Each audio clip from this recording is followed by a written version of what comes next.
Good morning সবাইকে। জানুয়ারি মাসের 2 দিন হয়ে গেল, মানে কালকেই শুরু হলো বছরটা, আর আজকে দেখতে দেখতে 2nd অফ জানুয়ারি হয়ে গেল। সো কালকের দিনটা তো আমরা সবাই পিকনিক করে বা কোথাও ঘুরতে গিয়ে বা ফ্যামিলির সঙ্গে কিছু কোয়ালিটি টাইম স্পেন্ড করে আমরা কাটিয়েছি, বন্ধুদের সঙ্গে। আমি যেমন আমার বেস্ট ফ্রেন্ডের সঙ্গে কালকে দিনটা কাটিয়েছি।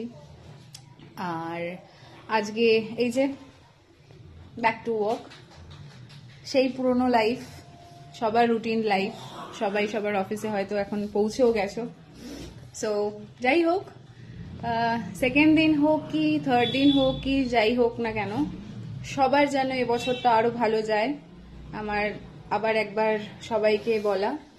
আর সবাই সবার কাজগুলো মন দিয়ে করো, আর তার ফল তো উপরওয়ালা দিয়েই রেখেছে, সেটা লেখাই রয়েছে। এখনকার জন্য টাটা।